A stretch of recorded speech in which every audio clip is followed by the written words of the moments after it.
गणपती बाप्पा मोरया, मंगलमूर्ती मोरया. बाप्पाच्या कृपेने तुमच्या सर्व इच्छा मनोकामना पूर्ण हो. नमस्कार मंडळी. तर आज आहे अंगारकी संकष्ट चतुर्थी. संकष्ट चतुर्थी जेव्हा मंगळवारी येते तेव्हा त्या चतुर्थीला अंगारकी संकष्ट चतुर्थी म्हणतात. ही चतुर्थी तिथी अत्यंत शुभ मानली जाते आणि या दिवशी व्रत केल्याने वर्षभरातील सर्व संकष्ट चतुर्थीचे फळ मिळते अशी धार्मिक श्रद्धा आहे. अंगारकी संकष्ट चतुर्थीचे व्रत केल्याने कोणतंही संकट येत नाही आणि संकट आल्यास त्याचे निवारण होते. या व्रतामुळे मंगळ ग्रहाची पीडा कमी होते आणि व्यक्तीच्या जीवनात सुख, समृद्धी आणि यश मिळते. एक अंगारकी चतुर्थीचे व्रत 21 संकष्ट चतुर्थीच्या व्रताइतके फलदायी असते. तसेच याच दिवशी गणेश तत्व हे 1000 पटीने कार्यरत असतात. त्यामुळे आपण जी काही पूजा करू, जी काही सेवा करू तर त्याचे फळ देखील आपल्याला कित्येक पटीने मिळत असते. अंगारकी संकष्ट चतुर्थीचे व्रत हे अवश्य करावे आणि ते जर करणे शक्य नसेल तर अशा वेळेस आपण फक्त बाप्पाची पूजा मनोभावे केली तरी पण चालेल. आता मी तुम्हाला अंगारकी संकष्ट चतुर्थीची व्रतकथा सांगणार आहे. त्या अगोदर गणपतीची कथा देखील सांगणार आहे. ही कथा ऐकल्यामुळे आपल्या आयुष्यातील संकटे, दुःख, दारिद्र्य दूर होत असते. त्याचसोबत आपल्याला अंगारकी चतुर्थी व्रताचे पुण्यफळ मिळत असते. त्यामुळे व्हिडिओ स्किप न करता शेवटपर्यंत जरूर बघा. चॅनलवरती नवीन असाल तर चॅनल लाईक करा आणि सबस्क्राईब देखील करा. तसेच कमेंटमध्ये गणपती बाप्पा मोरया किंवा श्री गणेशाय नमः लिहायला विसरू नका, जेणेकरून आपल्याला देखील भगवान श्री गणेशांचा आशीर्वाद नक्कीच प्राप्त होईल. तसेच शेजारील नोटिफिकेशन बेल देखील प्रेस करा, जेणेकरून मी जेव्हा आपण व्हिडिओ बनवेल तर तो व्हिडिओ तुम्हाला सर्वात अगोदर दिसेल. भगवान शिवाचे पुत्र गणेशाचे लग्न प्रजापती विश्वकर्माच्या रिद्धी आणि सिद्धी नावाच्या 2 मुलींबरोबर झाले. सिद्धीपासून क्षेम आणि रिद्धीपासून लाभ नावाची मुले झाली. लोक परंपरेत याला शुभलाभ असे म्हणतात. गणेशाचे लग्न देखील अतिशय रोचक परिस्थितीमध्ये झाले. त्यांचे लग्न होत नव्हते. या लग्नाची देखील चर्चा सर्व पुराणांमध्ये मनोरंजक पद्धतीने मिळते. श्री गणेशाच्या विवाहासंबंधित मुख्यतः 2 कथा प्रचलित आहे. यातील एका कथेत तुळशीचे वर्णन आहे. त्याचसोबत गणपतीला तुळस का अर्पण केले जात नाही हे देखील सांगितलं आहे. पौराणिक कथेनुसार एकदा भगवान गणेश तपश्चर्या करत असताना तेथून जात असलेल्या तुळशीने त्यांना पाहिले आणि ती भगवान गणेशावर मोहित झाली. तिला त्यांच्यासोबत लग्न करायचे होते, परंतु भगवान गणेशाने ब्रह्मचर्य पाळण्यास सुरुवात केली होती, म्हणून त्यांनी तुळशीसोबत लग्न करण्यास नकार दिला. आपल्या लग्नाचा प्रस्ताव नाकारल्यामुळे संतप्त झालेल्या तुळशीने गणेशाला शाप दिला की त्याचे 2 लग्न होतील. यावर भगवान गणेशाने तुळशीला शाप दिला की तिचा विवाह राक्षसासोबत होईल. त्यानंतरही गणेशाला तुळशी अर्पण करणे हे वर्ज्य मानले गेले आहे. आणखी एका आख्यायिकेनुसार भगवान गणेशाच्या शरीराच्या रचनेमुळे कोणीही त्यांच्यासोबत लग्न करू इच्छित नव्हते. यामुळे त्रस्त होऊन त्यांनी ब्रह्मचर्य पाळण्यास सुरुवात केली. यासोबतच त्यांनी इतर कोणाचेही लग्न होऊ दिले नाही. कोणाचे लग्न असले की त्यात ते विघ्न निर्माण करायचे. त्यांचे वाहन मूषक यांनीही त्यांना त्यांच्या या कामामध्ये साथ दिली. त्यांच्या या सवयीमुळे देवी देवता खूप अस्वस्थ होऊ लागले. एके दिवशी या समस्येबद्दल ब्रह्मांजीकडे गेले. देवी देवतांच्या समस्या ऐकून भगवान ब्रह्मदेवाने आपल्या 2 मानस मुलींना भगवान गणेशाकडे शिक्षणासाठी पाठवले. भगवान गणेशाने ब्रह्मदेवाच्या आज्ञेचे पालन केले आणि त्यांच्या दोन्ही मुलींना शिकवायला सुरुवात केली. दरम्यान कोणत्याही लग्नाची बातमी आली की रिद्धी सिद्धी भगवान गणेश आणि मूषकराज या दोघांचे लक्ष वळवायचे. त्यामुळे लग्न हळूहळू होऊ लागली. पण ही गोष्ट गणपतीपासून फार काळ लपून राहू शकली नाही. रिद्धी सिद्धीच्या या कार्याची माहिती मिळताच ते प्रचंड संतापले. ते रिद्धी सिद्धीला शाप देणार होतेच तेव्हा ब्रह्माजी तिथे पोहोचले आणि त्यांनी भगवान गणेशाला रिद्धी सिद्धीसोबत लग्न करण्याचे सुचवले. ब्रह्माजींच्या सूचनेनुसार भगवान गणेशाने रिद्धी सिद्धीसोबत विवाह केला आणि अशा प्रकारे त्यांचे 2दा लग्न झाले. भगवान गणेश हे हिंदू धर्मातील प्रथम पूज्य देवता मानले जातात. कोणतेही शुभ कार्य करण्याच्या पूर्वी त्यांचे नाव घेतले जाते. त्यांचे नाव घेतल्याशिवाय कोणतेही कार्य सुरळीत पद्धतीने पूर्ण होऊ शकत नाही. शंकर आणि बेल, विष्णू आणि तुळस, लक्ष्मी आणि कमळ, तसेच गणपती आणि दुर्वा हे एक समीकरणच आहे. गणपतीला या दुर्वा इतक्या प्रिय का? या संदर्भात जेव्हा कार्तवीर्याने ब्रह्माजींना तसा प्रश्न विचारला तेव्हा त्यांच्या प्रश्नाला उत्तर देताना ब्रह्माजी म्हणाले, फार फार वर्षांपूर्वी जाम नावाच्या एका नगरात एक सर्वगुण संपन्न आणि तसाच मोठा धनाढ्य असलेला एक सुलभ नावाचा राज्य करत होता. त्याच्या सर्व गुणयुक्त नम्र आणि सुशील पत्नीचे नाव होते समुद्रा. राजा राणीची ती जोडी अत्यंत नावाजलेली होती, कारण की ते दोघे मोठे दान धर्म करायचे, यात्रा करायची, दाने द्यायची. एक दिवस एक गरीब ब्राह्मण त्यांच्या दारात भिक्षा मागण्यासाठी आला. तो ब्राह्मण अत्यंत गरीब होता. त्याच्या अंगावर धड वस्त्र पण नव्हते. त्या ब्राह्मणाची ती दयनीय अवस्था पाहून राजा राणीला दया आली. त्यांनी पुढे येऊन त्या ब्राह्मणाला त्याचे नाव विचारले. त्यांनी सांगितलेले ते त्याचे नाव आणि तो त्याचा दयनीय अवतार पाहून त्या दोघांना तो प्रचंड मोठा विरोधाभास पाहून क्षणभर हसू आले. काय रे तुझी ही अवस्था? नाव काय आणि अवस्था काय? असे म्हणून अगदी सहजपणे राजा राणीच्या मुखातून शब्द बाहेर पडले. त्यामुळे तो गरीब पण स्वाभिमानी ब्राह्मण दुखावला गेला. तो रागवला आणि त्याने सुलभास, तू बैल होशील, लोक तुला राबराब राबवून घेतील असा शाप दिला. एका दरिद्री ब्राह्मणाने आपल्या पतीला शाप द्यावा याचा पतिव्रता राणीला राग आला. तिने त्या ब्राह्मणाला तू गाढव होशील असा शाप दिला. त्याचबरोबर त्या ब्राह्मणाने तिला पण तू पापी, दुराचारी, चांडाळीण होशील असा शाप दिला. दुर्दैवाने त्यांनी एकमेकांना दिलेले शाप पुढे खरे झाले. राजा बैल, ब्राह्मण गाढव तर राणी चांडाळीण झाली. बैल कोणाकडे तरी राबू लागला, गाढव उकिरडे फुंकू लागले, चांडाळीण सुद्धा उपाशी तापाशी फिरू लागली. एकदा काय झाले, दैवयोगाने हे तिघेही कळत न कळत नगराबाहेरच्या एका पुरातन गणेश मंदिराच्या परिसरात आले. तो दिवस होता नेमका अंगारकी चतुर्थीचा आणि लोक देवदर्शन, पूजा इत्यादी करण्यासाठी मंदिरात ये जा करत होते. दिवसभर त्या भागात फिरून सुद्धा त्या बैल आणि गाढवाला काही खायला मिळाले नाही, ना त्यांना पाणी पिण्यास मिळाले. दोघांनाही उपवास घडला. तिकडे त्या चांडाळणीची अवस्थाही तशीच झाली. त्यातच एका पावसाच्या सरीत ते भिजले. अंगाला थंडी वाजू लागली. चांडाळणीने जवळपासचा पालापाचोळा गोळा करून शेकोटी केली आणि ती पेटवली. शेकोटी फुंकता फुंकता त्या गवतामधील एक दुर्वांकूर दूर उडाला आणि तो जाऊन नेमका गणपतीच्या मूर्तीवरती पडला. तोच खाण्याच्या आशेने बैल आणि गाढव हे दोघेही तेथे आले. चांडाळणीने गोळा केलेला पालापाचोळा बाजूला करून त्यात काही खायला मिळते का शोधावे या प्रयत्नात हरळी खात असताना त्या बैल आणि गाढव यांच्या तोंडातून काही गवत इकडे तिकडे उडाले. त्यातल्या दुर्वा या नेमक्या गणेशाच्या पायी जाऊन पडल्या. त्या तिघांकडून दिवसभराचा उपवास आणि दुर्वांकुराची पूजा ही अशा प्रकारे घडली. त्यामुळे गणपतीला त्याचा मोठा आनंद झाला. तेवढ्यात आता रात्र आहे, मंदिरात कोणी नाही, पुजारी पण ओहरीवर येऊन झोपलाय. हे पाहून काहीतरी खायला मिळेल म्हणून नैवेद्य घ्यायला चांडाळीण मंदिरात गेली. ती देवाचा नैवेद्य खात असतानाच तिथे बैल आणि गाढव आले. त्यांनी पण देवापुढचे हार, दुर्वा, फळे खायला सुरुवात केली. ते पाहून चांडाळीने रागाने आपल्या हातातील काठी गाढवाच्या पाठीवर मारली. ते ओरडले आणि काय, पुजारी जागा झाला. पाहतो तर काय, बैल, गाढव आणि ती चांडाळीण देवापाशी. त्याने रागारागाने त्या तिघांना मार मारून बाहेर काढले.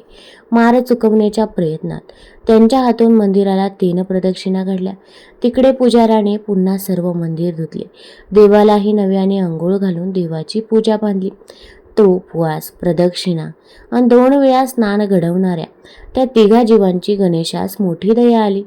त्याने त्यांच्या दुर्वांकूर पूजेवर प्रसन्न होऊन त्यांना गणेश लोकी घेऊन येण्यासाठी आपले गणेशदूत आणि एक दिव्य असे विमान पाठवले.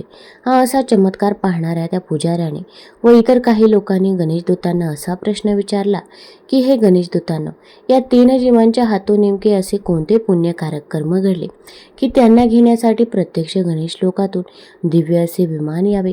कृपा करून आपण ते रहस्य आम्हास सांगा. आम्हासही श्री गणेशाचा असा वर हवा आहे, त्याच्या चरणी ठाव मिळावा अशी आमची इच्छा आहे. बैल, गाढव आणि चांडाळीण यांना घेण्यासाठी जे गणेश दूत आले त्यांना जेव्हा या तिघांचे कोणते कर्म यांना मोक्षास नेत आहे असे विचारले असता गणेश दूत म्हणाले, कळत न कळत त्यांच्या हातून श्री गणेशाचे जे दुर्वांकुर पूजन झाले त्याचा हा प्रताप आहे. त्यांनी दुर्वेच्या संदर्भात अधिक माहिती देताना असेही सांगितले की एकदा इंद्राने नारद मुनींना दुर्वेचे महात्म्य विचारले तेव्हा त्यांनी इंद्रास एक कथा सांगितली. ती अशी की अनेक वर्षांपूर्वी स्थावर नावाच्या एका नगराजवळच्या रम्य प्रदेशात कौंडिन्य ऋषी राहत होते. त्यांच्या आश्रमाजवळ एक छान तळे होते. त्या तळ्यात रोज अनेक सुंदर सुंदर कमळे उगवत. कौंडिन्य ऋषी हे थोर गणेश उपासक होते. ते रोज श्री गणेश नामावली पठण करून गणेशास एक कमळ अर्पण करत. एकदा या गणेश भक्त ऋषींना त्यांची धर्मपत्नी आश्रया हिने एक प्रश्न विचारला की स्वामी, गणेशाला दुर्वा इतक्या प्रिय का? तेव्हा आपल्या पत्नीच्या त्या प्रश्नाला उत्तर देताना कौंडिन्य ऋषी म्हणाले, प्रिये, एक दिवस यमलोकात यमराजाने एका मोठ्या उत्सवाचे आयोजन केले. त्यासाठी स्वर्गलोकातील अनेक गणगंधर्व, अप्सरा आणि नृत्यांगांना यांना पाचारण केले. त्या उत्सवाच्या निमित्ताने अनेक नृत्य गायनाचे कार्यक्रम झाले. एका नृत्याच्या कार्यक्रमात तिलोत्तमा नावाची एक अत्यंत सुंदर कमनीय रूप यवना अप्सरा आपले नृत्य सादर करत असताना तिचे सौंदर्य पाहून प्रत्यक्ष यमराज तिच्यावरती मोहित झाले. त्यांचा कामाग्नी इतका उफाळून आला की यमराजाने तिला तत्काळ आपल्या महाली नेले आणि तिच्याशी अंगसंग केला. यमराजापासून या नृत्यांगणीला एक पुत्र निर्माण झाला. त्याचे नाव ठेवले अनलासूर. या अनलासुराचे डोळे जन्मताच निखाऱ्यासारखे जळजळीत आणि आग ओकणारे होते. ते बालक जन्मताच आपल्या दृष्टीने सकल पृथ्वी अग्नीने जाळू लागला. अनलासुराने पृथ्वी जाळण्यास सुरुवात करताच इतर लोकीच्या लोकांनाही आपल्या जीविताची काळजी वाटू लागली. त्यांनी जीवरक्षणासाठी सृष्टीचे संरक्षक भगवान विष्णू यांच्याकडे धाव घेतली. त्यांना यमपुत्र अनलासुराच्या कारभाराची कल्पना दिली व रक्षण करण्याची प्रार्थना केली.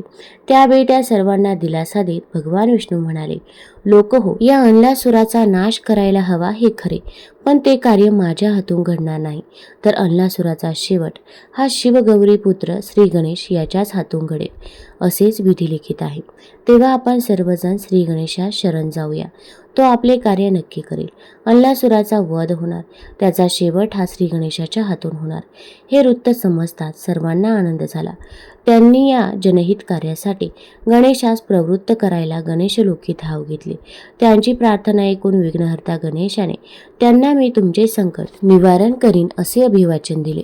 इकडे श्री गणेश आपल्या शरणागत भक्तांना निर्भय करत असताना अचानक तिथे प्रत्यक्ष अनलासुराचे आगमन झाले. त्याने आपल्या नजरेतून अग्निज्वाला ओकण्यास सुरुवात केली.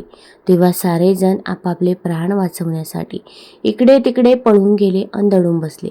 फक्त श्री गणेश हाच एका बालकाच्या रूपात जाऊन त्या अनलासुरासमोर जाऊन उभा राहिला. कौंडिन्य ऋषी आपल्या पत्नीस सांगत होते की जेव्हा तो अनलासूर हा गणेशापुढे आला तेव्हा त्याने आपल्या निखाऱ्यासारख्या दृष्टीने सृष्टीतल्या पाण्याच्या साठ्यांची वाप केली. झाडे झुडपे वनस्पती पार करपून टाकल्या. जमीन सुद्धा तप्त होऊन भंगाळू आणि चिराळू लागली. सर्वत्र एकच हाहाकार झाला. प्राणी पक्षी जंगलात लागलेल्या प्राणघातक वणव्याने होरपळून जळून मरून लागले. एकूणच अवघे त्रिभुवन हे अनलासुरामुळे त्रस्त झाले. हा सारा असा महाभयंकर प्रकार पाहून श्री गणेशाचा राग अनावर झाला. पाहता पाहता बालकरूपी गणेशाने आपले विराट रूप धारण केले. त्याने एका हातानेच अनलासुरास उचलले आणि काय होत आहे हे त्याला कळायच्या आत त्यास सरळ गिळंकृत करून टाकले. अनलासूर गणेशाच्या पोटात जाताच गणेशाच्या अंगाचा मात्र भयानक दाह होऊ लागला. त्याचे अंग तापू लागले. आता आपला रक्षक गणेशाचा हा अंगदाह कसा शांत होईल याची सर्व देवदेवता आणि भक्तगणांना एकच चिंता लागली. अनेकांनी अनेक उपाय केले खरे, पण वरुणाने गणेशाच्या अंगावर शीत उदकाचा वर्षाव केला. चंद्र त्याच्या माथ्यावर जाऊन बसला. शंकराने आपला नाग त्याच्या पोटावर बांधला. भक्तांनी चंदनाचा लेप गणेशाच्या अंगास दिला, पण छे, देहाचा दाह काही शांत होईना. त्यावेळी वनस्पतीशास्त्राची माहिती असणारे काही ऋषीमुनी आणि त्यांचे शिष्यवर्ग रानावनात धावला. त्यांनी शीतगुणी दुर्वा शोधून आणल्या. त्या दुर्वेच्या 21-21च्या असंख्य जोड्या केल्या आणि 88,000 ऋषींनी श्री गणेशाचा जप करत त्या दुर्वा श्री गणेशाच्या मस्तकावर चढवल्या. आणि काय आश्चर्य, थोड्याच वेळात त्या शीतगुणी औषधी दुर्वांमुळे श्री गणेशाच्या अंगाचा दाह शांत झाला. श्री गणेशाने त्या ऋषीमुनींना अनेक मंगल आशीर्वाद दिले. तसेच ज्या दुर्वांच्या वनस्पतीमुळे गणेशाचा दाह शांत झाला त्या दुर्वेस गणेशाने असे वरदान दिले की जो कोणी भक्त मला या दुर्वा अर्पण करेल त्याला यज्ञाचे फळ आणि सुख, शांती, वैभव प्राप्त होईल. त्याला ज्ञान, कला, बुद्धी, चातुर्य यांचे वरदान मिळेल. त्यांच्या सर्व संकटाचे निराकरण होईल. त्यास सुख प्राप्त होईल. श्री गणेशाने अशा प्रकारे अल्लासुराचा नाश केला. त्यावरूनच त्याच्या सहस्रनामावलीत त्याचे कालानल प्रशमन असे नाव प्रसिद्ध झाले. ही घटना जिथे घडली तिथे स्थापन केलेल्या श्री गणेशाचे विघ्नहर गणपती असे नामकरण करण्यात आले. कौंडिन्य ऋषी आपल्या पत्नीस आणखी एक कथा सांगताना असे सांगतात की हे प्रिये, खरं म्हणजे प्रत्येकाला प्राप्त होणारी धनसंपत्ती, वैभव, सुख हे ईश्वराची देणे असते. पण माणसाला ते सारे आपणच आपल्या स्वकर्तृत्वाने मिळवले आहे, कमवले आहे. ते आपले कर्तृत्व आहे असा गर्व, अहंकार किंवा ताटा असतो. राजांचा राजा जनक यासुद्धा त्याच्या वैभवाचा, धनसंपत्तीचा मोठा गर्व होता. हे राजन, अरे मी असे ऐकले आहे की तुझ्या दारातून कोणताही याचक कधीही किमान 100 सुवर्ण मुद्रा भेट मिळाल्याशिवाय परत जात नाही. तेव्हा या तुझ्या दातृत्वाचा नेमका धनी कोण? नारदांच्या या सूचक अशा प्रश्नाला उत्तर देण्याच्या प्रयत्नात जनक राजाने त्यांना जे काही सांगितले त्यावरून जनकास आपल्या धनसंपत्तीचा गर्व आहे. तो विश्वनियत्यांचे देणे आहे असे कृतज्ञतेने मानत नाही.